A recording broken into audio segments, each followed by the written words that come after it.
Hey guys, welcome back. Hope you're all well. Right, okay, so as you will be aware, I have been away for a while. But I decided to make a video tonight, which is really good for me because I've had no motivation whatsoever in the last 6 months. Yeah, I'm just going to get straight to the point because I don't know where this video is going. I've got some idea of things I want to talk about, but we'll just start straight off where I've been, get it out of the way. Yeah, I've had 6 months off, and really I just got to a point where I suppose it's YouTube burnout, what you can call it that. I was kind of fed up of doing it. I didn't see the point. I wasn't getting any motivation to make videos. So I just went, you know what, I'm done, walked away. And the more that time went on, I got to a point where, as a few people will know, I just went, that's it, I'm done. I'm not making videos ever again. I'm done with YouTube. I had my time, I had a great time. You know, my channel did really well, way better than I ever expected it to ever do. You know, I was really happy with what I'd achieved making YouTube videos. And I was happy to walk away from it. And that's really the reason I've not been making videos and not come back, because I just didn't have the motivation and I just felt like my time was done. I'd done what I needed to do on YouTube. Also, I'm not a collector anymore, and I started YouTube for retro game collecting. I wanted to meet other retro game collectors if they were out there, which of course I did. I found lots of people. We built a small community and it was fantastic, an international community as well, which was even better. And I absolutely loved every minute of being on YouTube while I was doing the collecting, and I was really deep into the community side of things. I was always trying my best to drop the community with as many people as I could. You know, we had back then it was really good because, you know, we had the tag videos, we had the like gameplay challenge videos, we had package videos, we always had stuff that we were doing. We had response videos to each other. So, you know, there were always things we were doing that was community orientated, and I think that really died off over a few years. And the retro community as I knew it really doesn't exist anymore. I'm aware that like Alex Blue Tonic 78 always tells me there are new people popping up all the time, and I've got to be totally honest with you. For the last 6 months or so, I really haven't been that interested in watching YouTube retro videos. I've just completely lost all interest in all of it, and I still watch the people that, you know, are close friends of mine that, like, you know, I won't name names, but you know who you are. So I still watch their videos, but I haven't gone out of my way to really try and find new people. I've watched the odd video from people that Alex has suggested, but I've never really made the effort because I'm not in the retro scene as such anymore. I don't own the majority of consoles. Obviously I've got an Xbox there, but that's an Xbox, and I've got a Wii, which is what's emulating the Super Nintendo, which is fantastic, so I can play all my SNES games. But I don't collect games, I don't buy games. I'm not the kind of person I used to be. I'm really just playing modern games, and that's it, like last gen and this gen. So I didn't really know what the point of making YouTube videos was. Where do I fit in? What is the purpose? I know Alex always says to me, and a few others have also said, but it's more about, you know, expressing your opinions on subjects, just getting things off your chest. It's your personality, as it is with all YouTubers. It's personality over everything else, because if you ain't got personality, people ain't going to watch you and they ain't going to subscribe to you. So, you know, I've had a lot of people subscribe to my channel over the years, and I'm really appreciative of everyone who's ever watched the video, let alone liked the video, left a comment, had a conversation with me, followed me on Twitter, has subscribed to my YouTube channel, whatever it may be. All absolutely fantastic stuff, and, you know, I never expected the channel to be as successful as it was. But, you know, for those years that I was doing it, from 2009 to 2018, although more 2009 to probably 2016, possibly 15, was probably the heyday. Maybe even a little bit earlier. I'm not very good with timelines, I'm just trying to think. But, you know, back when I was like making videos regular, back in the 09, 10, 11, 12, 13, I was like knocking them out, multiple videos per week. And I was loving it. I really loved being part of the community, talking to you guys, sharing what I've been buying, you know, consoles, games, whatever it may be, talking about games, reviewing games. I say reviewing in a very light term. I wasn't really reviewing them, I was just giving my opinions on what we all do. But it was great. I love the community feel. The whole thing was fantastic. Coupled with collecting, it was awesome. But that's just not who I am anymore. So really, I wasn't sure where I was going to go. Was I going to bother doing videos anymore? And my decision was no, I wasn't going to bother. But tonight I'm in the mood and I just feel like making another video. And lately a couple of my friends have been pushing me. Alex is always pushing me. But a couple of others have also been saying, you know, any chance Pete, it's about time you really made a new video and came back. And so I'm not going to promise anything as always, because I don't know what's going to happen. You know, I could wake up tomorrow and think, I'll screw this. Or this video might actually go live on YouTube and not just be recorded and trashed. and I get a response from you guys like I always do, and it actually makes me think, oh, actually people do still care and do want to watch what I'm putting up, so it is worth making videos. We will see. So anyway, that's the reason I've not been on. Long ramble, sorry about that guys, but I'm just really kind of trying to find my feet now if I'm going to continue to make videos, what I'm going to make them about, because it isn't like it used to be, you know. I'm not in the same position I once was, so I don't know, we'll wait and see. Anyway, that done. Obviously this week the big thing is E3 that's been going on, so I just really wanted to touch on my general thoughts of E3 this year, and just talk about a couple of games that really impressed me as well. So really I think E3 itself, it was a little underwhelming for me this year, and I watched the Microsoft conference, I watched Ubisoft's conference, I watched the Nintendo Direct, which was completely irrelevant for me personally. Far too many RPGs and just stuff I'm not interested in playing at all. Cool conference, just doesn't speak to me as a gamer. And I also watched Jeff Keighley's YouTube E3 coverage the first day, which was on for 10 hours solid with the Microsoft conference in there as well. And I watched some of the interviews and things on the YouTube Coliseum as well. But overall, it really didn't have the impact that E3 has had in the past for me, which was, you know, in the past it's been real excitement and there's been a lot of great stuff and there's always something to talk about. This year, it really was a placeholder for next year when the new generation kicks off. And I know this generally does happen, that when a new generation is coming, the year before is always a bit flat, but it really was this year. There wasn't, for me personally, there wasn't a lot to see. There weren't a lot of games that I really wanted to buy or play. Nothing that really struck me, apart from literally a handful that I thought were really cool and interesting. But yeah, it was a little bit, yeah, it was underwhelming basically. There was no other word, is that there wasn't anything going on. It was, and I think, you know, only having Microsoft there, not having Sony there as well, which is a bit of a shame. I know Sony probably haven't got a lot to talk about until they unveil the PlayStation 5, and they've got PSX coming up, so maybe they'll talk about it later in the year. It could be that's what they're going to unveil it in their own events. You know, it's just a shame because I love E3 and I'd like it when all of the companies turn up and, you know, it's proper E3. But anyway, let's talk about a couple of things. So first I want to talk about a game that really impressed me, and I knew nothing about going into E3 because I really don't pay attention to game press, so I don't know what's going on. I'm so out of touch with modern gaming. But it's the new Star Wars game, Star Wars Jedi, was it the Fallen Order? Fantastic, third-person action, really, really impressive. It's set around the Rogue One era as far as I'm aware. I think it's between Episode 3 and Rogue One, because it's got Saw Gerrera, Forrest Whitaker's in it as well, which is really cool. But yeah, I was so impressed when I watched the first gameplay of it, and I've seen subsequent videos, and it looks incredible. I mean, graphically, it's obviously fantastic, you know, massive world, beautiful graphics. But I thought the audio was really cool, that the music and the sound effects are really, really nicely done. It looks like a really interesting game. You know, it's the kind of game I definitely will play. It felt like a Naughty Dog take on Star Wars to me. It felt very much like a narrative or Uncharted experience, which is right up my street, because I've never been a massive fan of Star Wars, and I've never been a massive fan of Star Wars games. You know, Super Star Wars is my favourite on the SNES. I really liked Rogue Squadron on the GameCube. That was really cool. But other than that, I've never been that bothered. But this one, as soon as I saw it, I watched the demo, and I was like, I've got to have that. I've got to play that game when it comes out. It looks fantastic. It's like the AT-ATs or AT-ATs as I call them. That looks really cool. That always goes down well in the game. Like Shadows of the Empire on the N64 was really good when you go around the AT-AT and tie the legs up. Fantastic. But yeah, I think the new Star Wars Jedi looks pretty sweet, so I'm very much looking forward to that. Next one that really surprised me, was completely out of the blue. They showed a demo at the Microsoft conference. And at first it came on, I thought, I was on the edge of my seat, because I was like, is this Alan Wake 2? Because I've been waiting for Alan Wake 2 for so long, and I knew they were making it. I think they made, I remember seeing a video from Remedy when Sam Lake was talking about it, and they actually did start to make Alan Wake 2, and they showed a video of a very rough cut of what they'd done, which looked quite interesting, but I don't think they ever got anywhere with it. And I was kind of hoping that Microsoft really would let them do it. I know they're doing Control at the moment, which looks good, but I really want Alan Wake 2. And I saw this video, and I thought, oh my god, it's Alan Wake 2. And then it wasn't. In fact, the most weird thing was, it's actually a Blair Witch game, which I'm completely lost as to why the hell they're making a Blair Witch game, but it looks really cool. It's like a first-person perspective, and you've got a torch, and there's some story about some child that went missing, and I think you're trying to investigate that case by the look of it. And obviously you've got the Blair Witch as well that's going on there.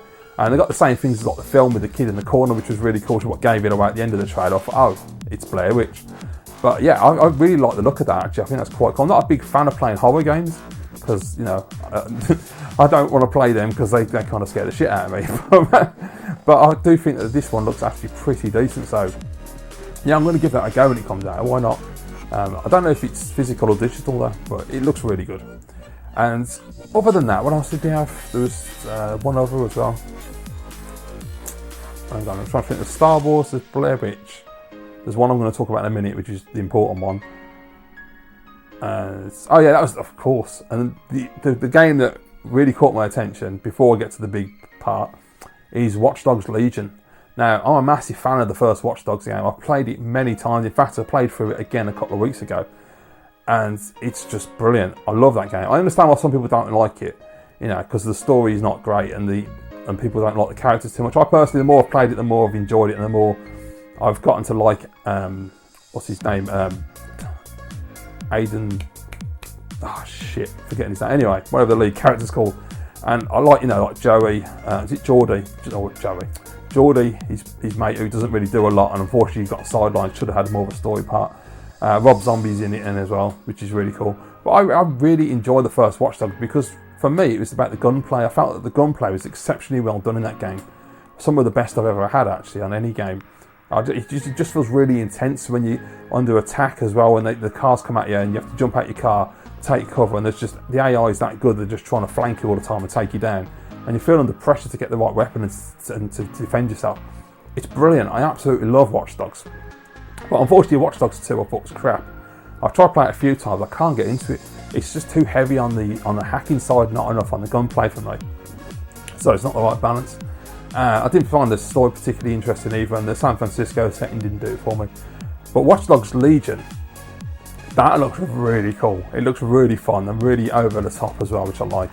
If you don't know, if you haven't seen the trailer, it's set in London, and it's supposed to be like a fictional post-Brexit world where everything's gone tits up in the UK, and you know there's like military people on the streets and they're controlling all of the British citizens. There's cameras everywhere, there's drones everywhere, and you've got to build a resistance. Instead of having one single character, you can control any character in the game. All of the NPCs are available to you. So basically you can scan them like you could in other Watch Dogs games, get all their information. So they could be like an ex-spy for MI5 or MI6.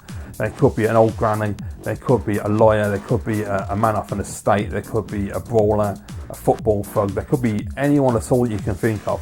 And you can use them to your advantage, and they'll all have little techniques that they can be used like for hacking and, you know, for violence. And I really like that. I think that's really cool. The thing is, he's got permadeath as well, so as soon as the character's dead, that's it, they're dead. And that is really good because it gives it a more immersive feel, a more sense of reality, I suppose. But the demo they showed looks absolutely fantastic. I was really impressed with it. I think graphically London looks absolutely superb. It's proper full-on like Guy Ritchie Cockney, lots of swearing, very like really funny humour in the game as well. Yeah, I think Watch Dogs Legion looks to be a really good game. It could be the next great Watch Dogs game. I'm hoping it doesn't lean too heavy into the stealth, not the stealth, into the hacking like number 2 did, and it is more of a balance really, and especially with a lot of guns like in the first one, because I love all that stuff. But yeah, I'm really impressed with Watch Dogs Legion. It's definitely a game I'll be trying out. And then of course, the big thing at E3 this year was Microsoft and the semi-unveiling of Project Scarlett, the new Xbox consoles coming out next year. So it's coming out in December next year, in fall or Christmas. Oh, sorry, not fall, holiday, well, Christmas for us. So yeah, they released a couple of bits of information about the specs, which I'll be honest, a lot of it with this stuff goes over my head. It's all PC based, and I don't really care to find out what half it means. I know they've got an SSD for faster loading, which is great, like the PlayStation's going to have, the PS5, that's really cool.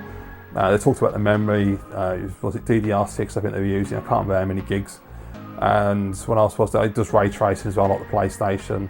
And yeah, it's fascinating, I know. But we'll find out more next year when we actually see the console and what it can do, which is more important to me. But it did show a little demo, which I assume is supposed to be running on the new Xbox or the dev kits. And that's for Halo Infinite, which is a game I've been fascinated by since it was announced, I think, last year at E3. Looking forward to it. Apprehensive because it's 343 Studios. who made Halo 4, which was shite, it was seriously boring, and Halo 5, which I hated to death because it wasn't a Halo game. It was just a campaign that was basically a multiplayer masquerading as a campaign. It wasn't a campaign, it was bollocks. I hated that game so much. It's terrible. So I'm not entirely convinced they're going to do a good game, but it looks as though they're rebooting Halo and putting their own stamp on it instead of trying to do what Bungie did, which is a great thing, and I hope they do that. And the demo is very, it's a cinematic. It's really cool. You see Master Chief get fired up. We don't really know why he's been powered down, who the guy is that finds him, or what the hell's going on. But we just know that there's a big imminent disaster coming, and he's got to go and fight. And when the music kicks in at the end, you get that Halo theme tune. Just the best. You cannot beat that. I love the Halo music. So yeah, Halo Infinite looks fantastic. They're saying it's going to be exclusive to the new Xbox. Now I don't know if it is going to be cross-platform or if they are genuinely just going to make it Xbox Scarlett or whatever they end up calling the console, and that's it. But then realistically, if the consoles, which they are backwards compatible, as Xbox One is at the moment, does that mean that Halo Infinite is going to work on the Xbox One, but it's going to be just a down-resed version? So I know that I've heard some people say that maybe the Xbox One X will be the only Xbox One you can get, and they'll dump the S, and then it'll be Xbox One X because of the power will be like the base system, and then if you want to get a more improved version of, say, Halo, then you buy the new Xbox, which is going to be a lot more expensive. Maybe that's what they're thinking of doing. It'll become more clear at next year's E3 in 2020, and I, for one, am very excited to see that, because obviously we'll have PS5 and Xbox next year, assuming Sony actually go.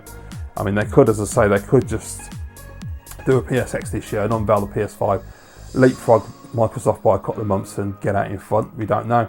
And apparently, I mean, I was listening to the specs they were talking about with the Xbox, and I saw the specs a few months ago regarding the PlayStation, and not knowing much about PC specs and knowing jack shit about ray tracing, I've looked into it a little bit. Apparently it's to do with lighting. The demo that my mate Murray sent me looks really cool, but that's about my limit as far as all this stuff is concerned. I'm not actually that arsed about finding out about it either.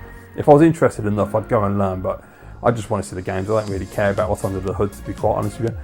But apparently, from what I saw on Digital Foundry, the way that Microsoft were talking was different to Sony in that they're tweaking the hardware to get more juice out of it. So therefore they seem to think that because Sony didn't mention that the Xbox is going to be more powerful than the PS5. But we know that power means jack shit anyway. I mean, the Xbox One X is the most powerful console, but which one's the most successful console? The PS4.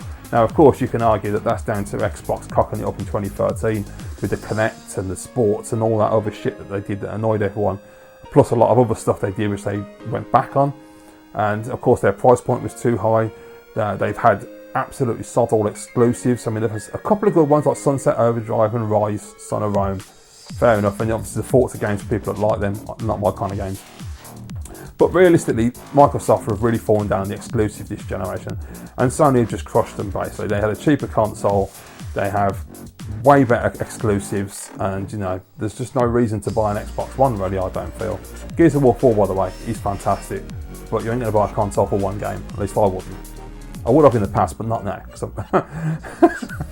But yeah, I genuinely think the Xbox was a bit of a disaster this generation. Xbox Original, as you can see there, beautiful console. Xbox 360 is brilliant, but the Xbox One was a bit of a cock-up, which is a shame. So they've really got to do their best to try and fight back next generation and come strong with this new Xbox and show us what it can actually do, what it's capable of, and basically have a lot of exclusives to say, why we'd want to spend all that money when realistically at the moment, most of us will probably go for PS5, I would assume. I know I will, because what's the point? I do want the Xbox for Halo Infinite, of course. I'm sure when we see a gameplay next year, I'm going to be like, I have to play that game. But I want to be sensible about it, because these consoles, from what I understand with the SSD and the ray tracing and stuff, it's expensive gear. So I'm assuming we're talking £500, maybe more for these consoles, which is insane. So when you're spending that kind of cash, you need to really make the right decision.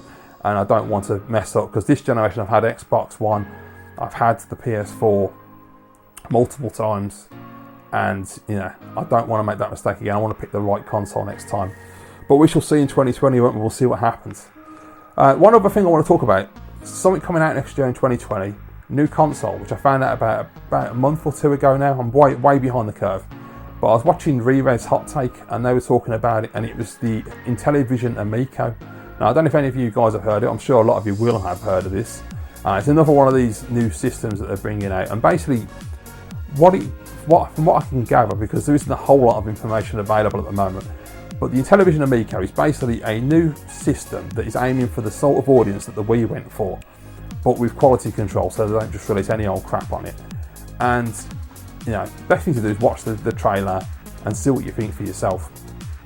But basically, this console looks really cool. From what I understand, Tommy Tallarico, who's behind it, from the interviews I've watched, the idea is that they're going to bring back some of the classic games and re-res them and modernise them with better graphics, such as R-Type, which is coming out, which caught my attention immediately because I love that game.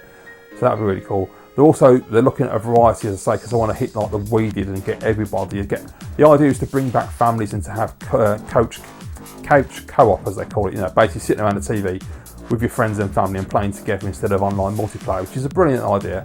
I really like that.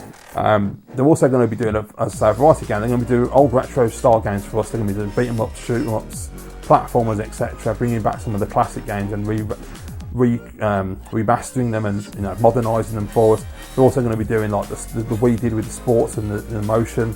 They're going to be doing board games, Sudoku, and anything they can think of, basically. But they are going to have quality control. Tommy Tallarico has already said that they're not going to put any old crap out there. They want to make sure they've got a decent library. I believe the console launches next year with 5 games, which is really cool.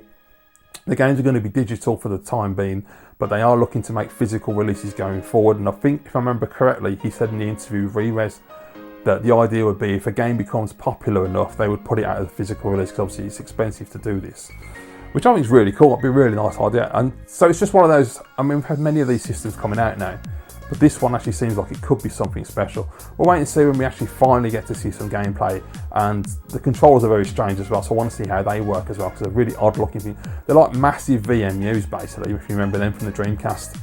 Quite bizarre looking things, so I'm really fascinated to see how they actually operate, and especially when you're playing games such as like those kind of shoot 'em ups there, like Gradius, or in R-Type will be the one I'll be playing, how they're going to operate. So I'm fascinated, and it's coming in I think 5 different colours as well, which they announced this week. Some look really nice, some don't look so great, but it depends what you like. I think he said it was going to be $179 as well for the console, which is pretty decent. The digital games were, I think, anything from like $3 up to $10, depending on the quality of the game.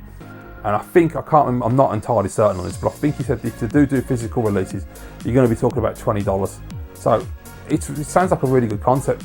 But it's another year away yet, so we'll wait and see. And, if you guys have looked into the Amico, let me know what you think. And if you haven't, check out the trailer and see what you think, see if it's something you're interested in. So as I say, we've had many of these come along, so who knows if it's going to be good or if it's even going to happen, but hopefully it will do. So I think that's it really, guys. Other than to say, like, obviously, I still retro game. I don't collect, but as you can see, I've got emulators on the go. I've modded my Wii, soft modded it, so I've got all my favourite Super Nintendo games on there. At the moment, I'm currently playing Gradius, which is on the background, as you can see. I've been really getting into Gradius 3, actually. It's a tough little bastard, and as people know, it suffers a lot with slowdown, but I don't really find that it holds me back from playing the game. It's just occasionally, because of the slowdown, when you're flying your ship, that it will slow the game right the way down, and then suddenly it will speed back up, and you end up flying into a wall or flying into an enemy. Kind of frustrating. But the more I've played it, as usual, I've gotten better and better, and I seem to be getting further in the game. The only downside is if you get to a particular boss, there's one boss I got to, I think it's like the 3rd boss or something, and I lost all my power-ups, and as soon as you load your power-ups, you're screwed, because trying to get them back, you've only got a short distance to travel before the boss. You only get about 2 power-up options. And so basically I couldn't do it, and I had to just restart the game, which was kind of frustrating. But I really like it a lot. I mean, I think was it a launch title? I think it might have been. So it's pretty basic, but I mean, it looks really nice graphically. It's got some nice flair to it. Really great soundtrack, really cool. And it's a real classic 2D, side scroller. So really impressed with it. And apart from that, we play a lot of Super Celeste as well, and it's Ninja Warriors as well, which I absolutely love. Ninja Warriors on the SNES plays really well. So that's all I've been doing really, just playing retro and playing current gen. I've just completed Mafia 3 again, so that's a bit of a trek, but I really like the game. It's a lot of fun. Anyway, guys, there you go. So I just want to make it short and sweet. Just wanted to make a video and really say hello, let you know what's been going on, where I've been, what's happening, and also really just get in touch with you guys again, because it's been a while. I know some people follow me on Twitter, but not a lot of people do. And if you do, you don't interact with me. So obviously making this video all you guys have been watching me for years. It'd be great to hear from you down in the comments below. Let me know what's going on with you, where you've been, what you're playing, you know, what your situation is, you're collecting. Just, you know, let's have a chat. Thanks for watching, guys. Really do appreciate it. Hope you enjoyed this video, and I will see you again in another video very shortly, hopefully.